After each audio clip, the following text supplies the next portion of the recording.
The second thing Jesus said to me, he said, there are men here that I will begin to reveal secrets to.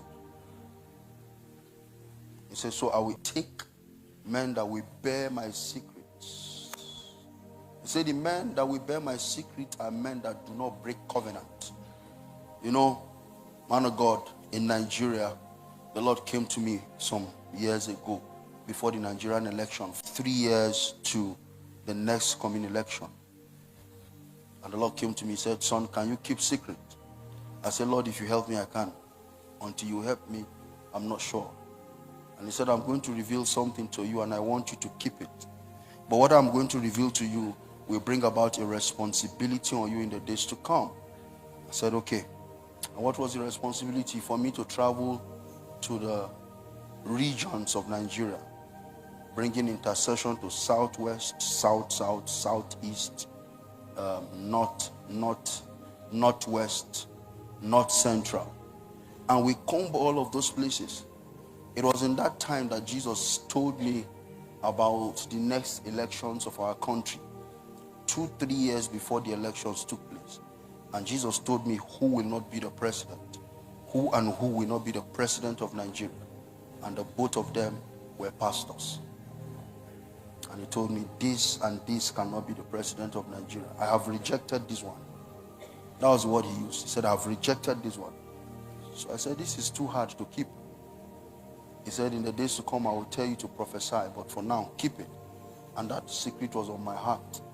I shared it with my spiritual father and the people I'm accountable to, so that we don't waste our resources and our energy running.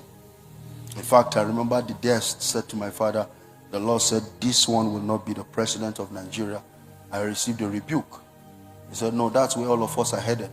I said, the Lord said he has rejected him. It was when it began to play out that my father came back to me that, what did you say the last time? There are secrets that God will share with you. There are things, the last time I came, when I was speaking to Mpangwe, I told him, I said, there are other matters, but they are here. I will say them at the appointed time. So every time I stand to speak, it's not like I'm divulging everything I receive. There are other parts that I keep. That's what we call prophetic disciplines. You will learn the disciplines of a prophet. And you will also come to the place where you realize that it's not everything that the eye sees that the mouth says. Are you with me? Are you hearing me? So you will need to trust God from this meeting that I said all of this because I want to raise a prayer point. But I perceive in my spirit that God is calling some people into a deeper union with him so that he can release secrets. You see, secrets are not given to people outside intimacy. There are certain things that your husband cannot do in the public with you. There are certain things he cannot say here, but he can say them somewhere because he knows that you have his heart and he has yours. And in that place, there is vulnerability.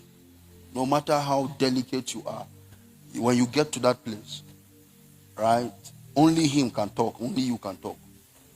And that place is called the private room. The room is a private room because it's a place for intimacy. That's why it's private. Nobody comes to your house and goes to that room, except if the person is mad. Are you getting me? So it's a private room for divine communication. It's a private room for enter into me and see. Are you with me? That's intimacy. He enters into you and he sees. Amen. In the day my wife comes into my bedroom and she sees me hiding, she knows that something is wrong because they were both naked and not what? Ashamed. That's the power of not relationship, but what? Intimacy. The ability to enter and see through. Everything about that communication line is translucent. Are you getting me? You can see from the left, from the chest to the back.